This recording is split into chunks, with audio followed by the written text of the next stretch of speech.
In the heart of Nazi-occupied Poland, where fear ruled and death lurked at every corner, one woman dared to defy the impossible.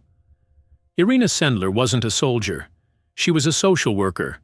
But with deception, bravery, and a network of underground heroes, she smuggled 2,500 Jewish children out of the Warsaw Ghetto, right under the Nazis' noses.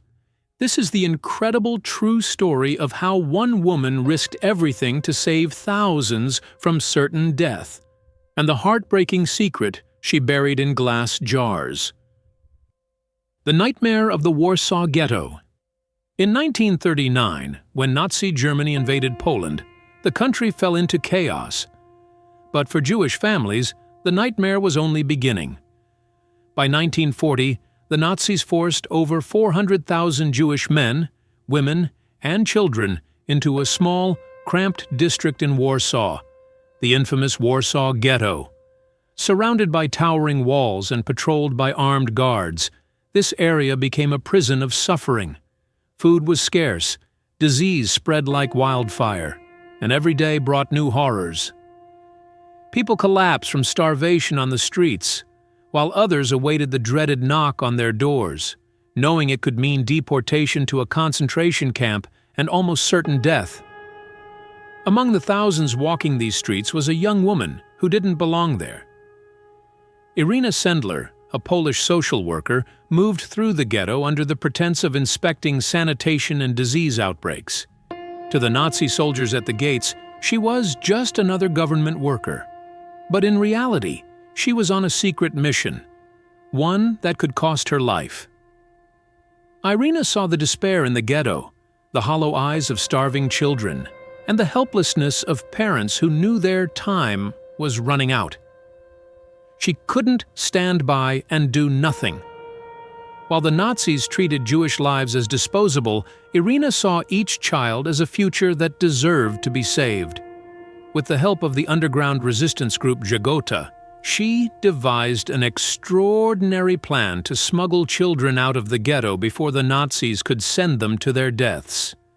But escaping the most heavily guarded area in Warsaw would not be easy. The Nazis had strict orders. Anyone caught helping Jews would be executed on the spot. Yet, knowing the risk, Irena didn't hesitate. Every time she walked through the ghetto gates, she was carrying a secret, one that would change the fate of thousands. The secret mission. Smuggling children out of the Warsaw Ghetto was a nearly impossible task.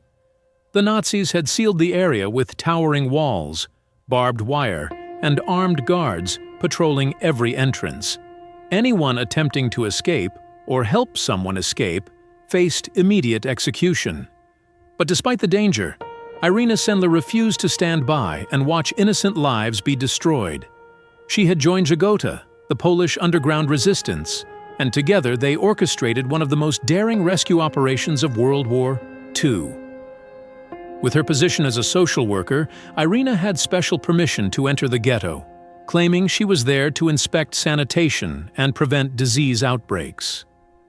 In reality, she was smuggling children out right under the Nazis' noses. The question was, how do you sneak a child past armed soldiers without being caught? The answer lay in creativity and deception.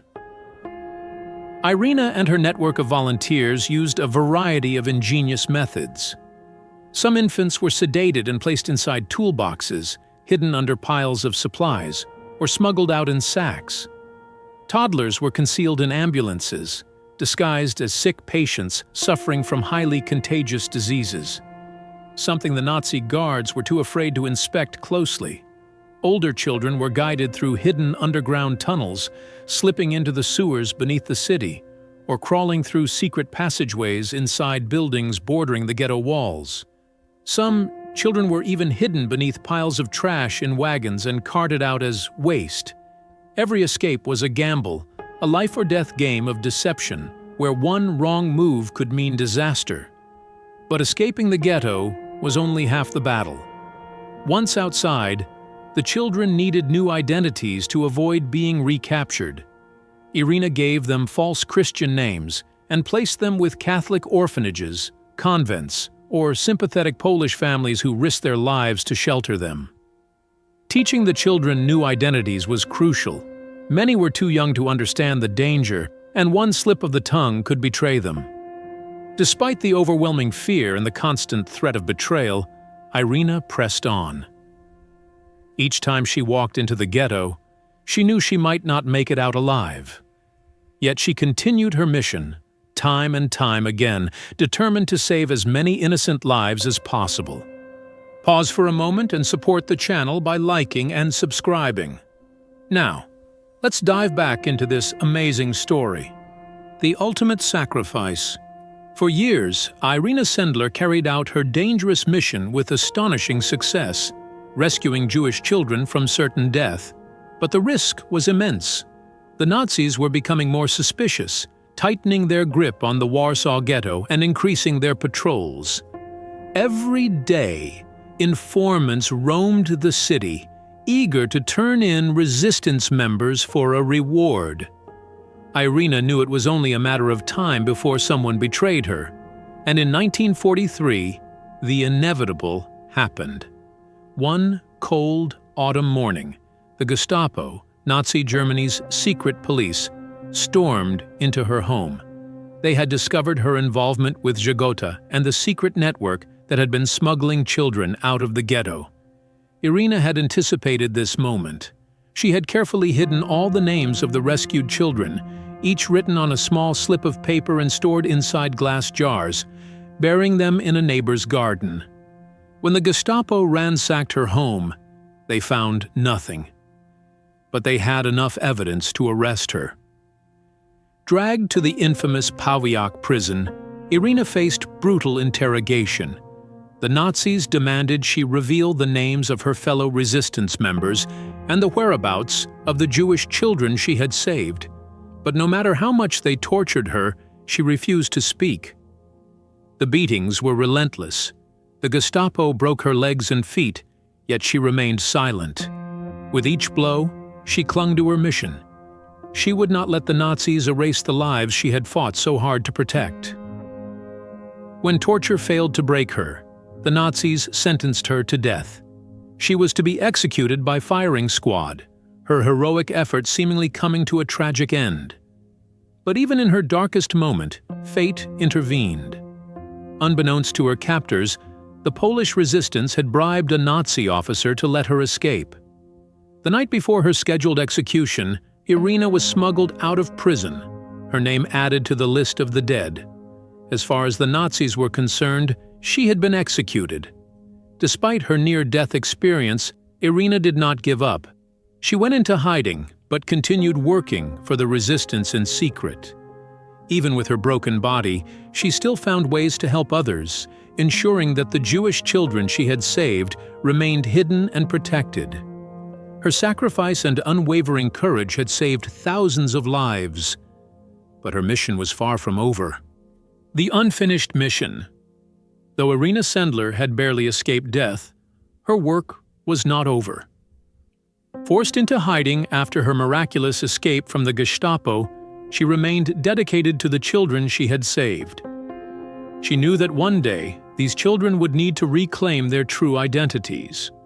But for now, survival was the only priority. The war raged on, and the Nazis intensified their hunt for resistance members. Many of Irena's colleagues had already been captured and executed, yet she refused to abandon the mission. As the war finally ended in 1945, the nightmare of Nazi rule came to an end. But the tragedy was far from over. Poland was left in ruins, and the Jewish community had been nearly wiped out.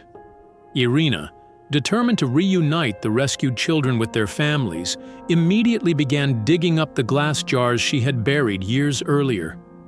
Inside were the names of over 2,500 Jewish children, each paired with their original identity and the location where they had been hidden. It was a race against time. With the help of surviving resistance members, Irena searched desperately for the parents of the rescued children. But her worst fear became reality. Most of them were gone.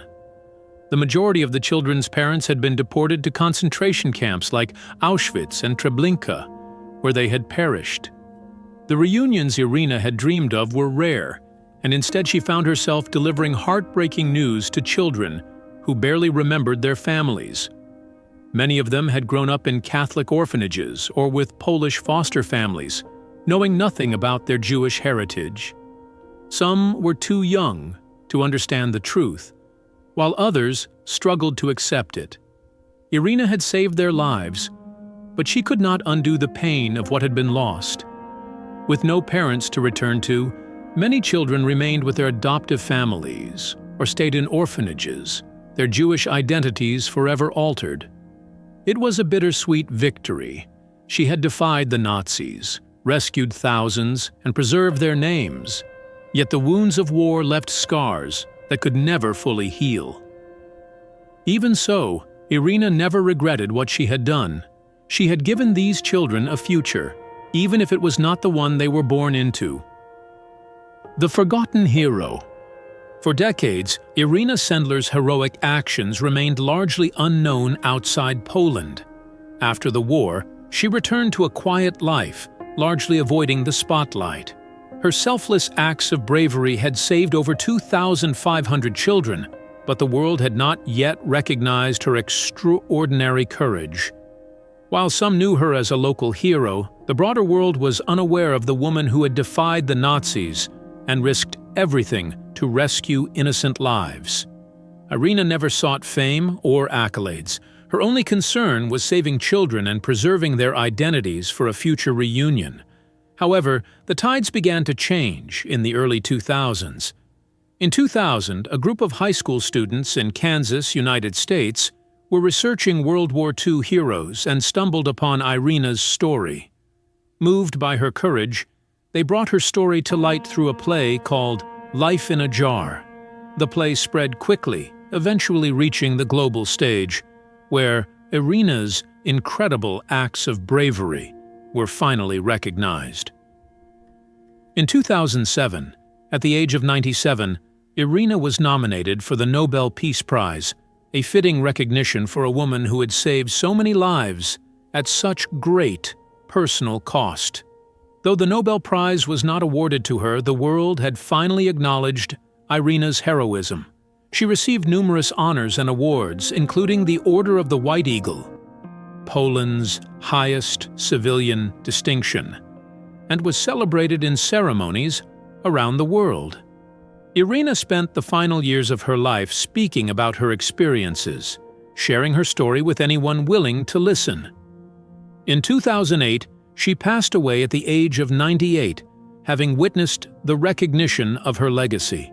But even in death, her impact lived on. Irena Sendler was a symbol of selflessness, courage, and the enduring power of one person's ability to make a difference. Her story is a reminder that even in the darkest times, light can shine through, and one person's determination can change the world. This was just one of many incredible moments in history. Subscribe now and hit the bell icon so you never miss another one.